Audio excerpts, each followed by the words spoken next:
Welcome to today's webinar, Automate Your App Tests with Appium and AWS Device Farm. Our presenter today is Rohan Deshpande. Rohan is a senior software engineer with AWS Device Farm. He has over a decade of hands-on experience in building high-performance, scalable, and reliable systems in the mobile service industry. Today with us, we also have 4 Q&A moderators. They are Trinh Peterson, Product Manager at AWS, and Paul Wojnarowicz, Product Manager, and Nikhil Dabade, Cloud Solutions Engineer, and Brian Sigali, Business Development Manager. So they will engage with you and answer your questions while Rohan presents. Rohan, welcome. I now pass the floor to you. Great, thank you. Hello, everyone. Thank you for joining our webinar. Today we will learn how to automate your application tests with Appium and AWS Device Farm. My name is Rohan Deshpande. I'm a senior software engineer with AWS Device Farm, and I will be your host.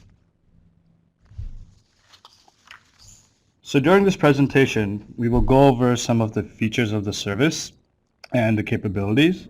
Then we will go into a hands-on demo where we will look at the sample applications we've published and then also create a sample Appium test and run it in Device Farm. Once we're done with that, I'll show you how you can use the Device Farm plugin to set up continuous integration using Jenkins. And then finally, we will cover some Q&A at the end. But if you have any questions, please feel free to submit them using the Q&A pod. Okay, so what is Device Farm? Device Farm is an AWS service that we launched in July last year. The purpose of this service is to provide automated testing for native, hybrid, and web applications using real Android, iOS, and Fire OS devices in the cloud. So the purpose of the service is so you can run applications on a variety of physical devices in the cloud without needing to acquire those devices yourself. So some of the characteristics of the service. So we support Android, iOS, and Fire OS, which is a variant of Android, and we support native, hybrid, and web tests, applications that are native, hybrid, and have web views in them on this platform. We can scale. We have hundreds of unique physical devices.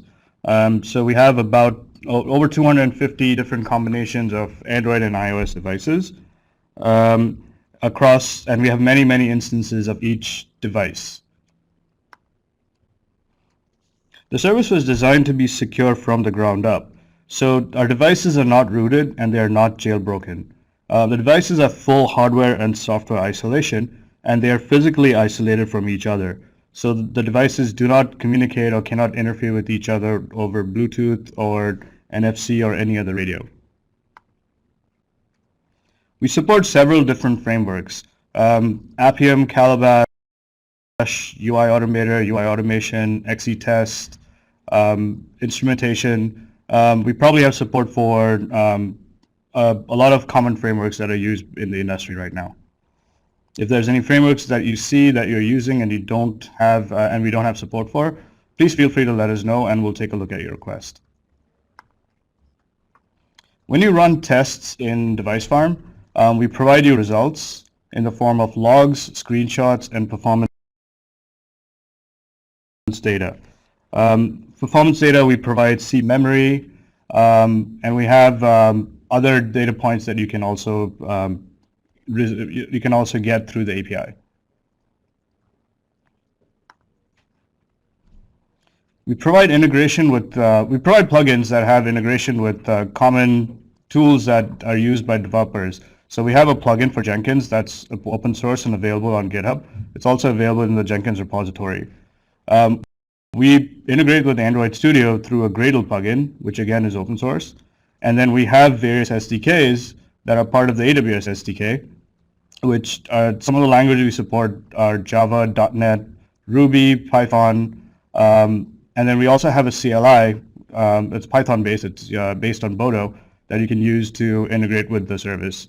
So in case we don't have a plugin that's ready for you, you can write your own integration using our SDKs in the CLI. And finally, You only pay for what you use. So let's dig into that a little bit. So the service is priced based on device minutes, which is determined by the number of devices used and the duration of your tests. AWS Device Farm comes with a one-time free trial of 250 device minutes. After that, you are charged at 17 cents per device minute. You can also choose our unmetered testing plan, which allows unlimited testing starting at $250 per month, per device slot per month. Unmetered pricing is based on the number of device slots you purchase for each device family. So for Android or iOS, those would be different device slots. And you're priced at $250 per slot per month. A device slot corresponds to test execution concurrency. So what that means is if you purchase 10 Android device slots and schedule a run on 100 Android devices, Device Farm will execute your tests on up to 10 devices at a time until all tests are completed on your selected devices. Purchasing more slots would enable you to get your results faster. And regardless of how many tests you run in a month, you bill at a flat rate of $250 per device slot per month. You can cancel your subscription for one or more device slots at any time, and the cancellation takes effect at the end of your current billing period. If you're interested in unmetered testing using device slots, please reach out to us. We will have contact information towards the end of this presentation. And finally, there are no long-term contracts. You have the freedom to modify your pricing plan based on your needs. So if you purchase device slots and you need additional capacity temporarily, you can always run using per minute pricing at a higher rate.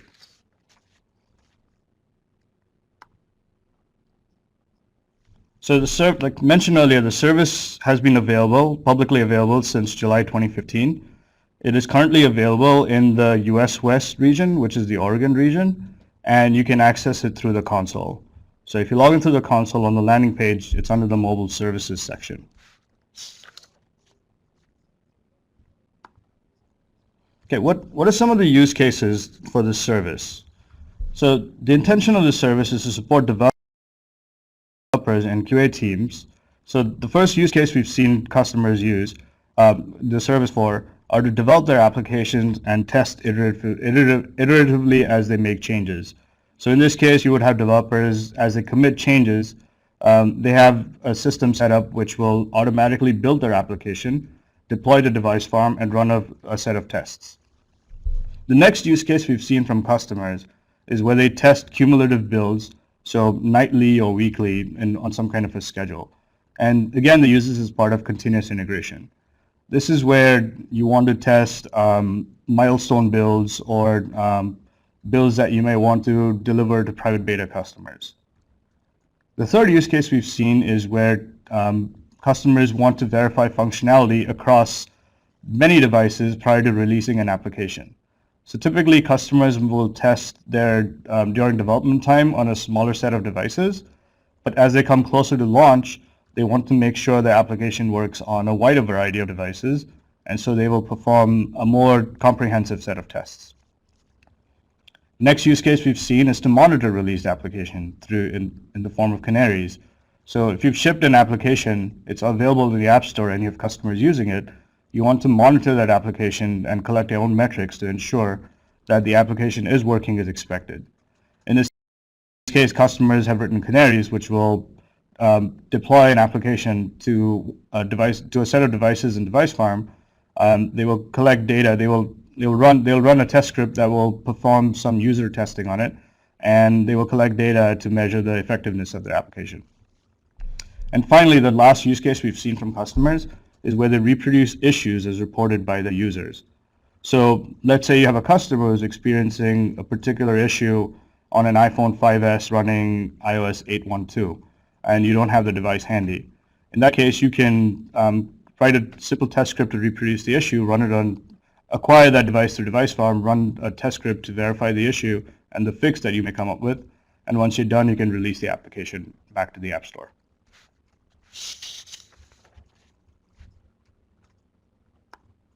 Okay, so let's move on to some demos. So what we're going to do here is we are going to look at the sample applications that we've published, and then we will write an Appium test and run it in Device Farm. So let's switch over.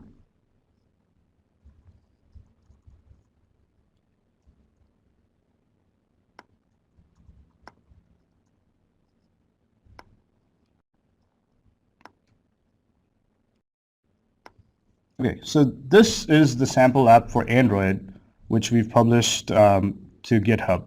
I'll have links later on in the presentation. So this is a fairly comprehensive Android application. We'll just navigate through some of the views we have here, and then we'll take a look at it. So we have several controls available. We've written some tests here which you can run as part of the application. So let's run this app and take a quick look at it.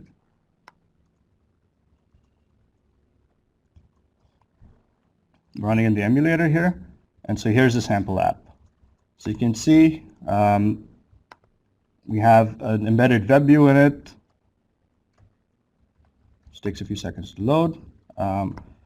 We have different Android controls in there, so you have text fields, checkboxes, radio buttons, most of the common controls that you would use.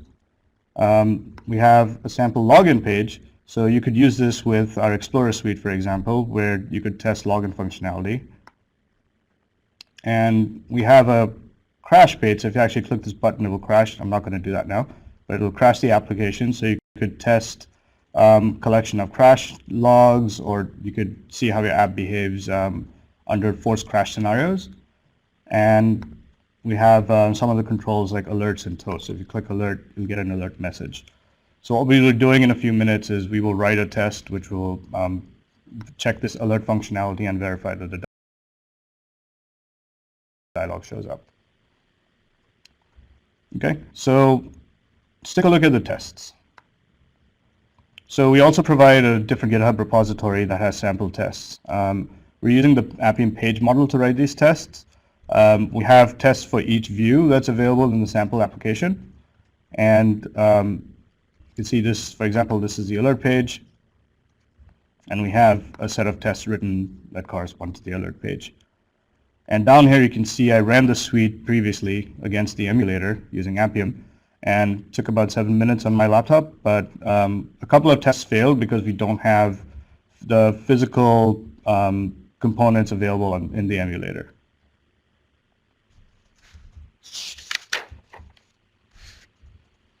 Okay, so let's take a look at what happens when I ran this test in Device Farm. So very quickly again, I ran this against our top pool, and we ran this against a couple of Samsung device, a Kindle, a couple of Kindles, and an LG G-Pad. So you can see we have results here. We had a couple of failures on the Kindle and the G-Pad and the Samsung Galaxy tab, but the S5 and the S6 succeeded. Here you can see that we actually grouped the errors that come back. So you can see the Galaxy tab, the Kindle Fire HDX, and the LG G-Pad, they don't have NFC, which is why the test failed. So which means there's probably a bug we need to fix to handle scenarios where we don't have NFC available. Similar situation for the camera. If you want, we can drill down into the actual test that failed just by clicking through the aggregated view, and we get logs. We don't have any screenshots of this test, but we get performance data at the test level, and we have access to the raw files. So we'll come back to this again in a few minutes.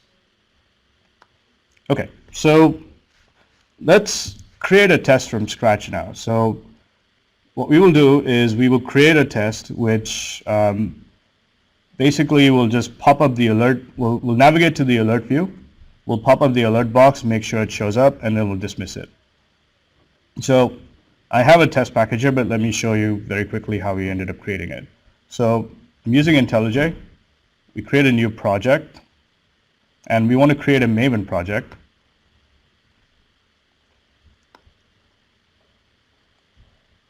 Okay, we type in a group ID, which would be something like Amazon ADF. You can see the group ID up here.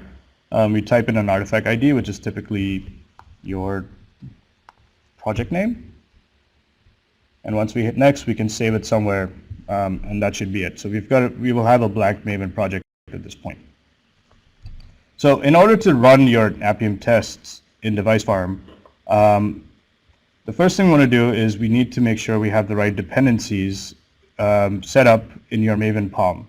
So if you open the pom.xml, the pom.xml, there's a few things we need to make sure we have embedded in here. So the very first thing is we need to make sure these tests, these standalone test package is a jar file. So you need to have this packaging directive, which I'm highlighting on line 10. You can see this is a test.ng a set of test-ng tests. So we're using version 6.8.8 at this point. Then there are a few plugins we need to make sure we have in there as well. So first plugin is we want to have the Maven jar plugin.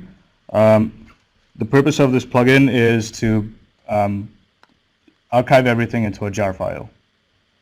The second plugin we need is the Maven dependency plugin, and we need this to make sure like every dependency that we have in our application, in our tests actually, is included in the jar file that we will deploy to Device Farm. So the reason for this is, remember, Device Farm doesn't really know what your dependencies are.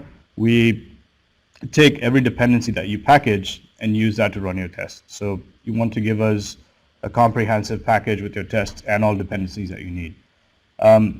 Device Farm provides you JDK 8, Java 8, so you don't need to package Java 8 as part of your Java tests.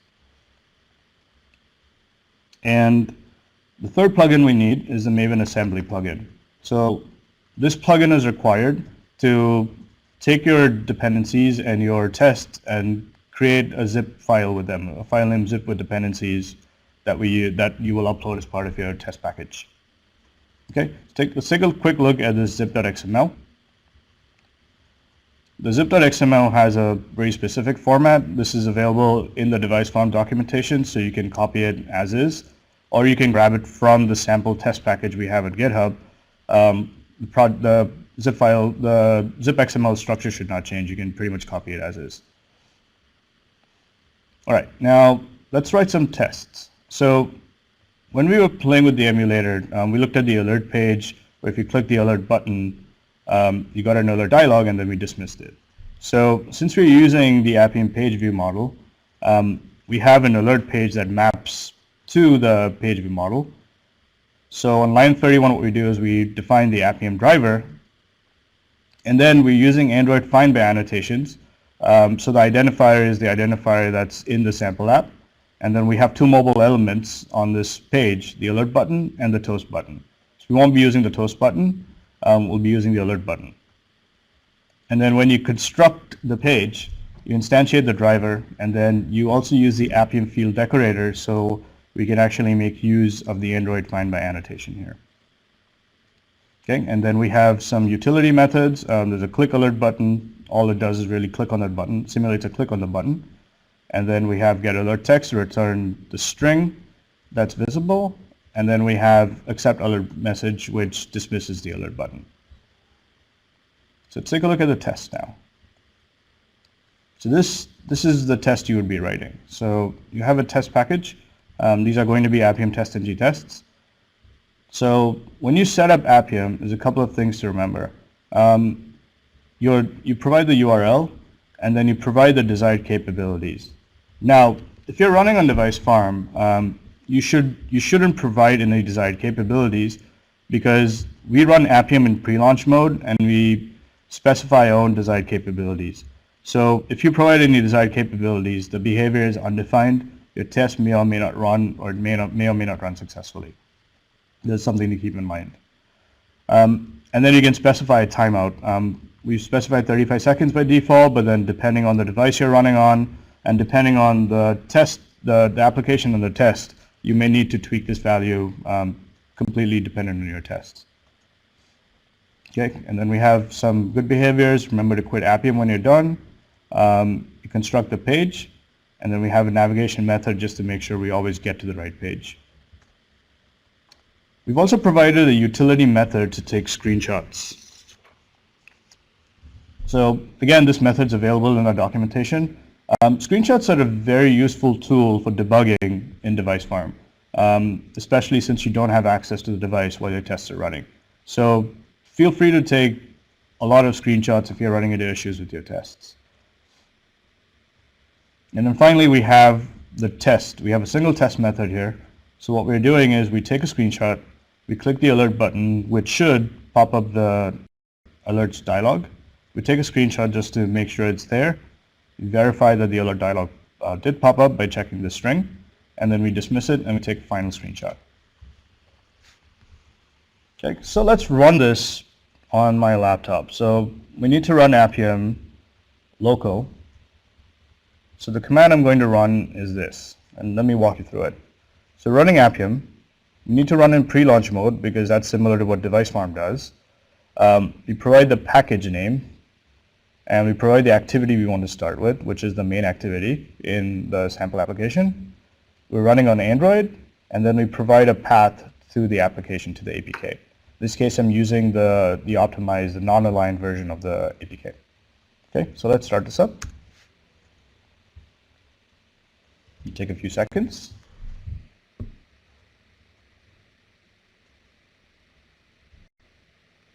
Okay, and Appium is up and running. It's listening on port 4723. So let's run this test that we have, and then let's take a look at it in the emulator as it's running.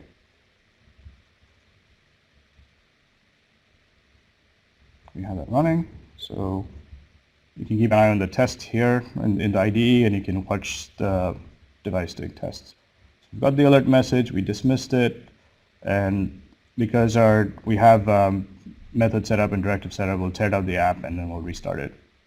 You can see the test passed in Device Farm, on my laptop, and so everything is good to go. So now let's take this test and run it in Device Farm. Okay, so one thing we need to do is we need to package our tests using Maven in a certain format. What we're going to be running here is, so we need to make sure we don't have any temporary files or extraneous dependencies included here. So the command we actually ran, let's go back here. The command we actually ran is maven clean, so make sure we clean everything, and then we package up our tests into a jar, and then with the dependencies into a zip file. So if you look at what it generated, if you look at the target folder down here, you'll see we've generated a zip with dependencies, and this contains our tests and dependencies that we need. Okay, so now we've got an application and we have our dependencies. So now let's try and run this in Device Farm. Okay, so we'll create a new run. We'll upload our application.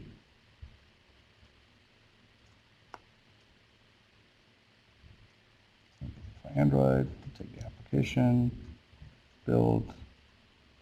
Okay. So what Device Farm is doing now is we're uploading the application, and it's parsing it from metadata to verify that it's an Android app. It meets some SDK requirements, and everything is good about it. So you see, we're able to extract that it's an Android app. We know what the main activity is. We know what the minimum SDK is that you need, and we know what you're targeting in terms of SDKs. Okay, and let's call this webinar so we can identify it. Okay, so here, since we're doing Android, we have a variety of tests you can run for Android. So we have Explorer, which is our built-in test, which will explore your application and try and click on every control. We have Fuzz, which sends a random set of events. We have Appium flavors, JUnit, TestNG, and Python. And we have Calabash, instrumentation, and UI automator. This is for Android. We have a similar set of tests for iOS that are focused on iOS. Since we're running Appium Java TestNG, let's go and upload our test package that we just created.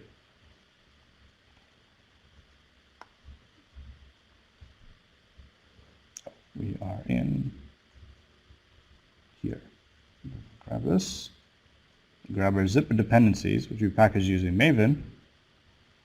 And let's give Device Farm a few seconds to verify the package. Okay, we're good to go. All right, so now let's select the devices we want to run on. So by default, we pick what we call the top devices. So these are devices that we've identified as the top devices based on market metrics and customer feedback. And this list is constantly changing based on feedback. If you want, you can create your own device pool. As you can see, we have several different devices here. Let's say you wanted to run only on your Samsungs, so you can narrow it down here. Or a better approach would be to create a rule where you say, hey, from manufacturer equal to Samsung, we'll create a device pool for you automatically with all Samsung devices. The benefit of using a rule is as we keep adding more devices to the fleet, your rule will automatically pick those devices up, so you don't have to come back and keep modifying your device pool based on capacity that we keep adding and devices that we keep adding. Okay. For now, let's just pick our top device pool and let's continue. So we have the capability to add extra data or install other applications. With extra data for Android, you can provide OBB files or other data that you need to test your application.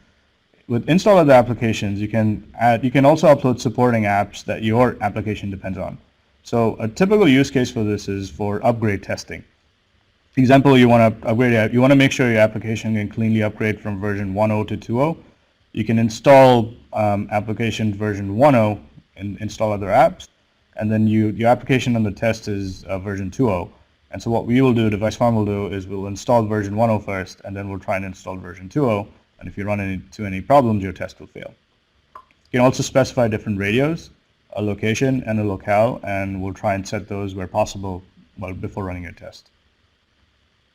Okay, and then final summary page. We're running an Appium test ng on the top devices. You can see up here we have an option to run on unmetered devices or not. In my case, I'm going to run on unmetered devices, but let's say you wanted to run on per minute.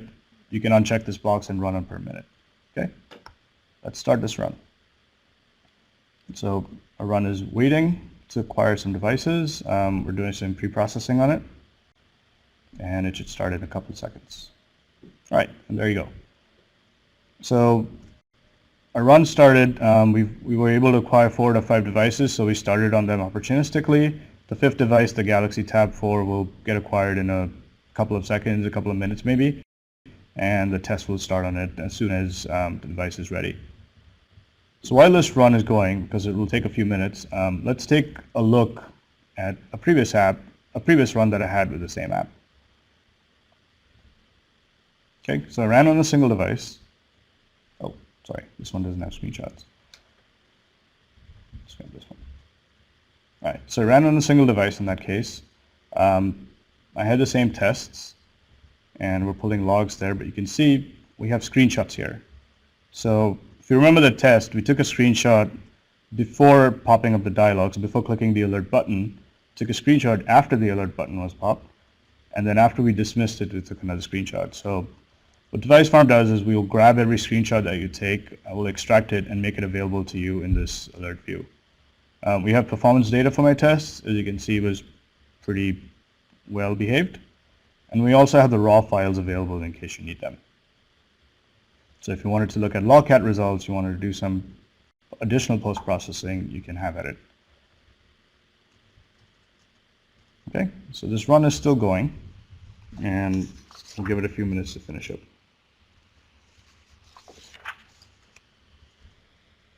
Okay, so while we're waiting, why don't we go back to the slides and let's continue with some recommendations.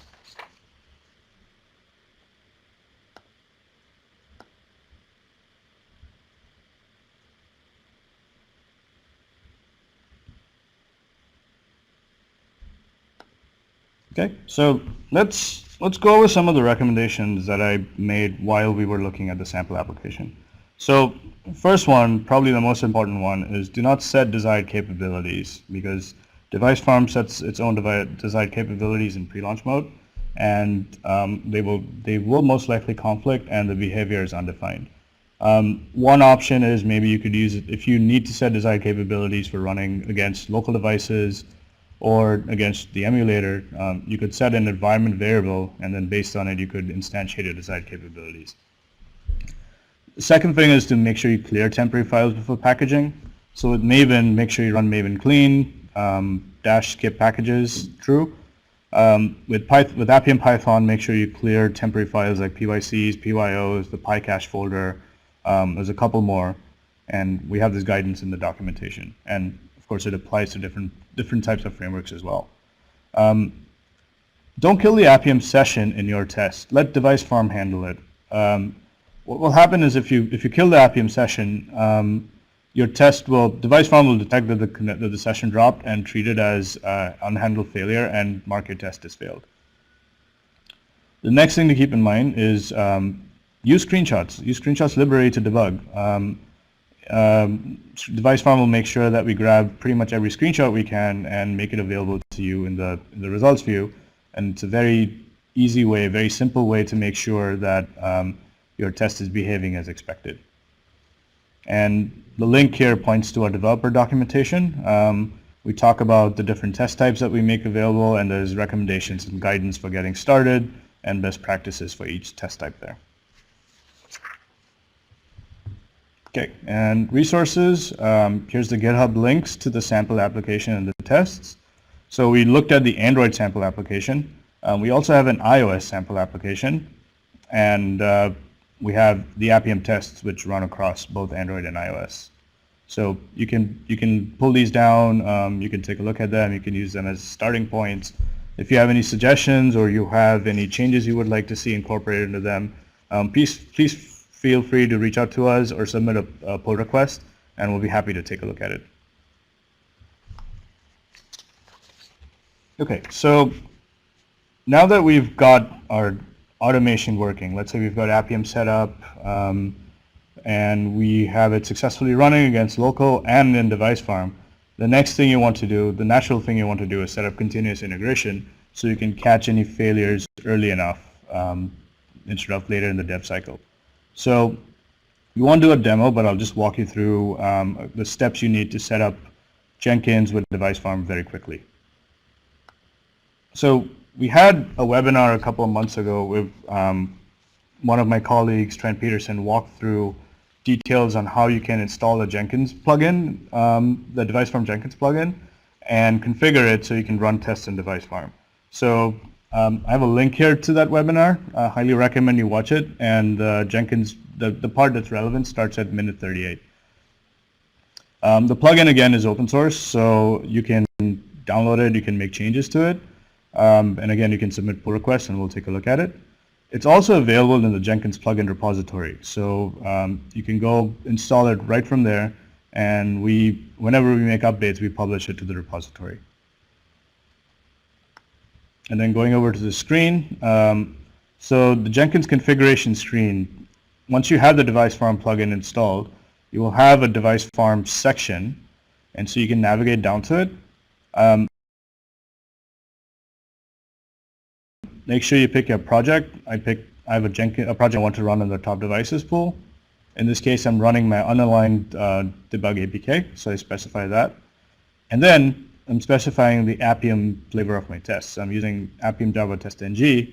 In this case, I'm running zip dependencies. So there's a little bit of pre-processing you'll have to set up as part of your post build, where you have to run Maven clean, the command I showed you earlier, and then make sure that the zip is located in the right location. In my case, it would be located in inside the Jenkins folder, inside my application folder.